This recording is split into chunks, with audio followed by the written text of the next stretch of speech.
18-19 साल की लड़ाई,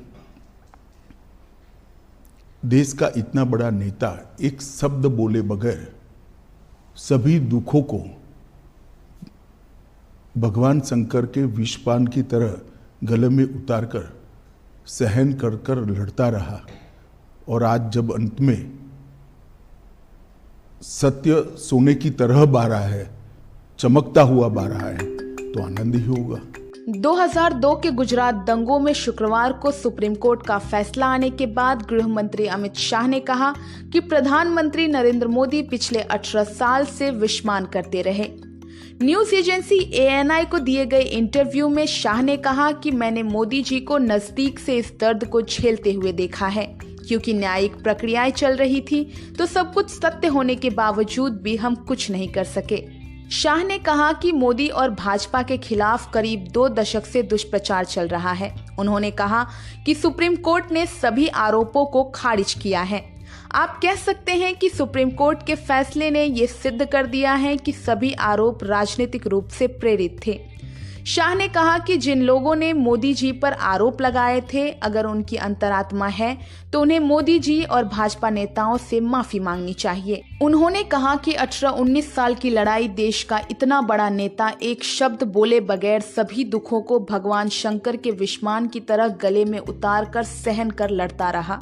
और आज जब अंत में सत्य सोने की तरह चमकता हुआ दिख रहा है तो अब आनंद आ रहा है। शाह ने दंगा रोकने में नाकामी से जुड़े सवाल पर कहा कि बीजेपी विरोधी राजनीतिक पार्टियां कुछ विचारधारा के लिए राजनीति में आए पत्रकार और NGO से मिलकर आरोपों का इतना प्रचार किया और इसका इकोसिस्टम इतना मजबूत था कि लोग इन्हें ही सत्य मानने लगे। शाह ने कहा कि आज सुप्रीम कोर्ट ने ये भी कहा कि जाकिर जाफरी किसी और के निर्देश पर काम करती थी। सब जानते हैं कि तीस्ता सिलतवाड़ की NGO ये सब कुछ कर रही थी। उस समय की आई UPA की सरकार ने NGO की बहुत मदद की है। गुजरात में हमारी सरकार थी लेकिन UPA की सरकार ने NGO की मदद की है। सब जानते हैं कि ये केवल मोदी जी की छवि खराब करने के लिए किया गया था। गुजरात दंगों में सेना को नहीं बुलाने के सवाल पर शाह ने कहा कि हमने कोई लेट लतीफी नहीं की। जिस दिन गुजरात बंद का ऐलान हुआ था उसी दिन हमने सेना को बुला लिया था। गुजरात सरकार ने एक दिन की भी देरी नहीं की थी और कोर्ट ने भी इसका प्रोत्साहन किया है। उन्होंने कांग्रेस पर सवाल उठाते हुए कहा कि दिल्ली में सेना का मुख्यालय है। जब इतने सारे सिख भाइयों को मार दिया गया, 3 दिन तक कुछ नहीं हुआ। कितनी SIT बनी? हमारी सरकार आने के बाद SIT बनी और आज ये लोग हम पर आरोप लगा रहे हैं। शाह ने इंटरव्यू में कहा कि कोर्ट ने अपने फैसले में कहा कि ट्रेन में आग लगने के बाद की घटनाएं पूर्व नियोजित नहीं बल्कि स्वप्रेरित थी और तहलका द्वारा स्टिंग ऑपरेशन को भी खारिज कर दिया, क्योंकि इसके आगे पीछे का जब फुटेज आया तब पता चला कि स्टिंग राजनीतिक उद्देश्य से किया गया था। शाह ने ANI को दिए गए इंटरव्यू में कांग्रेस और उनके नेताओं पर निशाना साधते हुए कहा कि नेशनल हेराल्ड मामले में राहुल से प्रवर्तन निदेशालय ने 50 घंटे से ज्यादा पूछताछ की है। विरोध में कांग्रेसियों ने जमकर विरोध प्रदर्शन किए। शाह ने शनिवार को कहा कि मोदी जी से भी पूछताछ हुई थी लेकिन तब किसी ने धरना प्रदर्शन नहीं किया था और हमने कानून को सहयोग दिया और मेरी भी गिरफ्तारी हुई थी लेकिन कोई भी धरना प्रदर्शन नहीं हुआ था। गृह मंत्री अमित शाह ने कहा कि जहां तक दंगों का सवाल है तो आप 5 साल बीजेपी और कांग्रेस के शासनकाल की तुलना करें तो पता चल जाएगा कि किसके शासन में अधिक दंगे हुए हैं। आज के इस खबर में बस इतना ही। मैं हूं रक्षिता मिश्रा।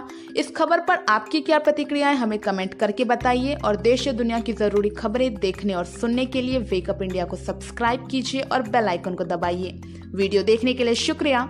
जल्द मिलते हैं नए खबर के साथ।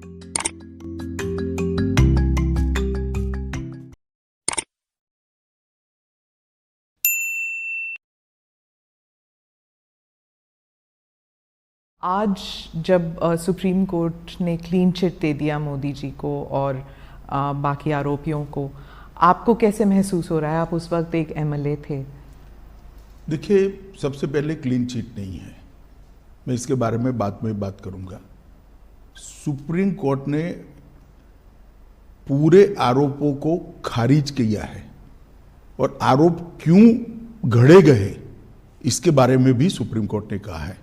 एक प्रकार से आप कह सकती हो कि सुप्रीम कोर्ट ने ये आरोप पॉलिटिकली मोटिवेटेड है, ये भी सिद्ध कर दिया है।